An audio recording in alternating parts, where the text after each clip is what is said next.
Students, आप पढ़ रहे हैं भूगोल विषय चैप्टर फर्स्ट मानव भूगोल प्रकृति व विषय क्षेत्र।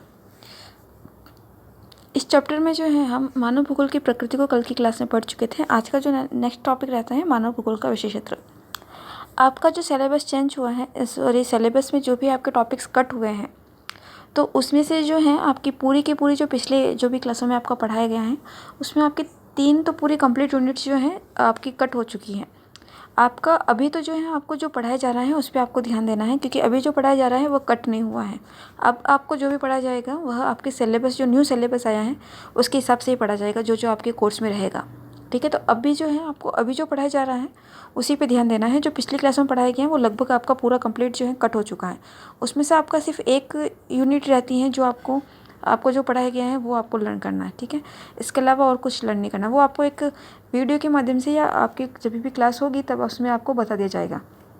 ठीक है, अभी जो है आपको अभी जो न्यू सिलेबस के अनुसार ही आपको पढ़ाया जा रहा है तो वो आपको पढ़ना है। ठीक है, तो अभी जो है आपका नेक्स्ट टॉपिक रहता है मानव भूगोल का विषय क्षेत्र। उसको पढ़िए। मानव भूगोल में भिन्न भिन्न प्रदेशों की जनसंख्या,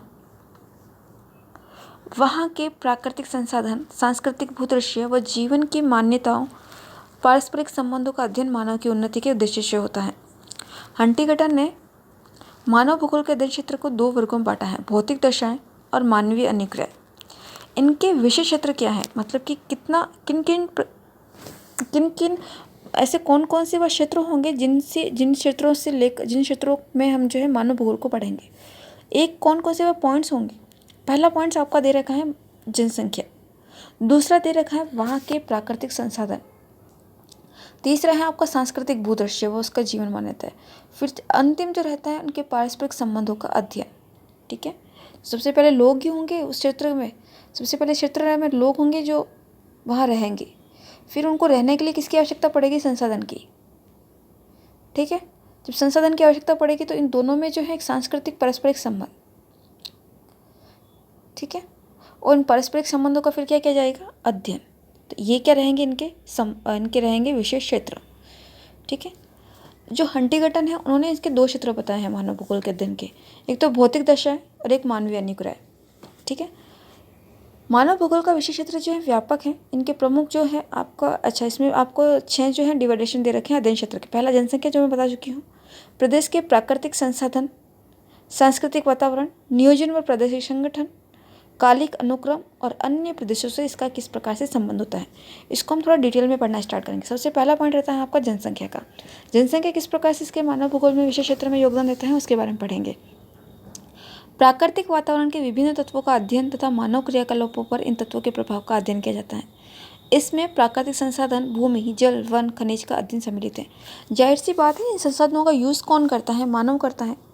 तो जब मानव ही नहीं रहेगा, मानव का उन संसाधनों के साथ में पारस्परिक संबंध ही नहीं रहेगा, तो मानव भूगोल में अध्ययन किस प्रकार से करेंगे। तो इस प्रकार से जो है जनसंख्या का महत्वपूर्ण योगदान रहता है इसमें। जनसंख्या का हमने आप वितरण पढ़ते हैं मानव भूगोल में। इसके जन समूह, इनका प्रवास किस प्रकार से, अधिवास किस प्रकार से, इनकी सामाजिक संरचना किस प्रकार से, ये सारी जो जनसंख्या का जब हमारा खंड वो हमने पढ़ा था जनसंख्या वाला पार्ट, ये कट नहीं हुआ है आपका, ये कंप्लीट चैप्टर है जनसंख्या वाला, ये आपको लर्न करना है। ठीक है, जो भी जनसंख्या वाला जो पूरी जो इकाई है आपकी जनसंख्या वाली पूरी इकाई जो है आपकी कट नहीं हुई है, ये आपके आने वाली है। ठीक है, तो हाँ, तो जो जनसंख्या वाले जो आपकी यूनिट है उसमें हम पढ़ चुके हैं कि किस प्रकार से जनसंख्या का वितरण है, जनसमूह है, प्रवास है, मानव समूह है, ये सारी भी जो है आपके मानव भूगोल के अंतर्गत आई जाती हैं। ठीक है, अगला जो पॉइंट रहता है आपका प्रदेश के प्राकृतिक संसाधन। प्राकृतिक वातावरण के विभिन्न तत्वों का अध्ययन तथा मानव क्रियाकलापों पर इन तत्वों के प्रभाव का अध्ययन किया जाता है। इसमें प्राकृतिक संसाधन, भूमि, जल व खनिज का अध्ययन सम्मिलित है। सबको पता है संसाधनों के बारे में, हम जो है संसाधनों के विषय में कम्प्लीटली जो है पढ़ चुके हैं कि किस किस प्रकार के संसाधन होते हैं। वैसे ही संसाधन वाला पार्ट आपको पढ़ाया जा चुका है, तो आपको इसके बारे में जानकारी है। अगला है आपका सांस्कृतिक वातावरण। पृथ्वी पर जो भी दृश्य मनुष्य की क्रियाओं द्वारा बने हुए दिखाई पड़ते हैं वे सब मानव भूगोल के अध्ययन में सम्मिलित हैं।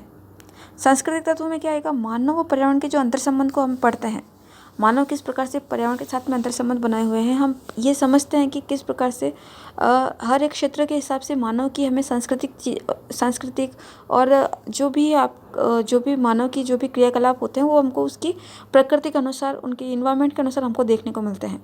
तो मानव और पर्यावरण का जो अंतर संबंध है वह आपका किसके अंतर्गत आएगा? सांस्कृतिक वातावरण में आएगा। सांस्कृतिक तत्वों के अंतर्गत जीव जंतु और मानव का वातावरण के साथ अनुकूलन, जीविका के साधन, परिवहन, भवन, निर्माण सामग्री, अधिवास आदि सम्मिलित है। आप सभी जानते हैं कि हम एक क्षेत्र से दूसरे क्षेत्र में जाते हैं तो वहाँ के लोगों का अनुकूलन उनके हिसाब से होता है, जबकि अगर हम वहाँ पर जाते हैं तो हम उनके इन्वायरमेंट के अनुसार ढल नहीं पाते हैं।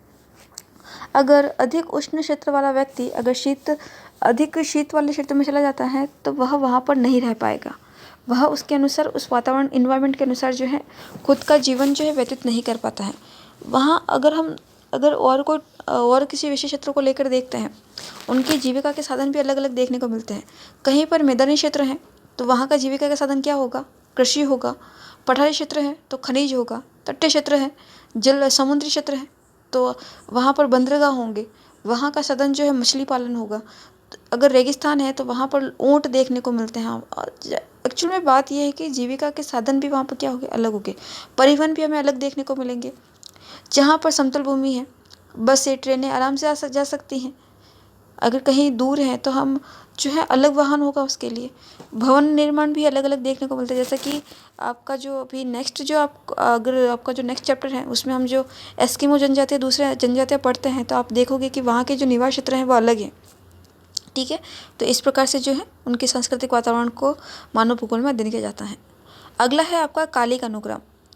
मानव समाज और उसके भौगोलिक संबंध स्थिर नहीं है। यह सभी संबंध क्रियात्मक है। मानव के सांस्कृतिक विकास के साथ साथ उत्तरोत्तर अधिक गत्यात्मक और लोचपूर्ण लिए जाते हैं, लोचपूर्ण होते जाते हैं। ठीक है, तो इस समय को बताया गया कालिक, इसके जैसा नाम है इसका वैसा ही इसको बताया गया है। एक कालिक अनुक्रम इस टाइम पीरियड को बताया गया है। नियोजन व प्रादेशिक संगठन, इसको देखिए।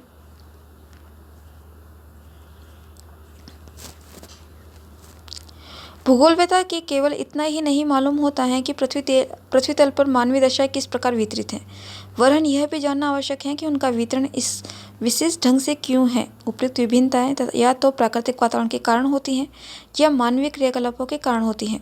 मनुष्य ने पृथ्वी पर अपनी छाप अपनी क्रियाओं द्वारा किसे लगाई है का अध्ययन भी मानव भूगोल में किया जाता है। संसाधनों का समाज के विभिन्न वर्गों में वितरण, उनका उपयोग, संरक्षण मानव भूगोल का महत्वपूर्ण क्षेत्र है। किस प्रकार से जो है हमने नियोजन जो है किस प्रकार से नियोजित करके उन संसाधनों का यूज़ करना है हमें, क्योंकि सब जो है लिमिटेड।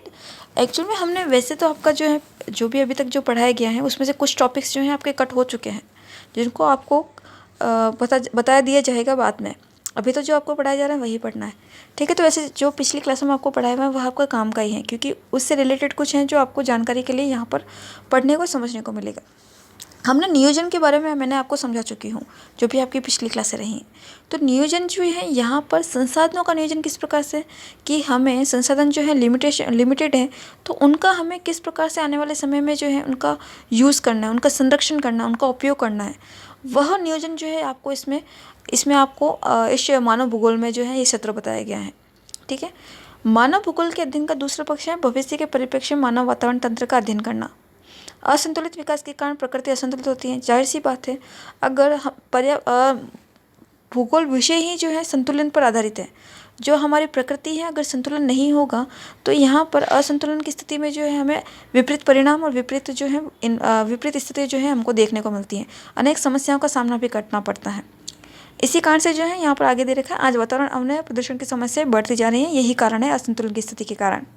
अतः वातावरण नियोजन भी मानव भूगोल के अध्ययन क्षेत्र का अभिन्न अंग हो गया है। तो वातावरण नियोजन भी जो है इसका अध्ययन क्षेत्र में आएगा। नेक्स्ट पॉइंट है आपका अन्य प्रदेशों से संबंध। पृथ्वी पर मानव एकांकी नहीं है, उसके पृथ्वी तल पर फैले विभिन्न क्षेत्रों में आर्थिक, सामाजिक, सांस्कृतिक व राजनीतिक संबंध भी होते हैं। इन संबंधों का अध्ययन भी मानव भूगोल में होता है। जो विभिन्न क्षेत्रों के साथ में जो सामाजिक, आर्थिक और राजनीतिक संबंध है, इनको भी जो है मानव भूगोल के अंतर्गत पढ़ते हैं। आज के लिए हम इतना ही पढ़ेंगे। कल की क्लास में जो है हम ये चैप्टर कंप्लीट कर लेंगे और जो नेक्स्ट टॉपिक रहेगा आपका मानव भूगोल का विकास। ठीक है, इसी के साथ आज की क्लास समाप्त होती है। नेक्स्ट क्लास में मानव भूगोल का विषय पढ़ेंगे। आज के लिए इतना ही। Thank you.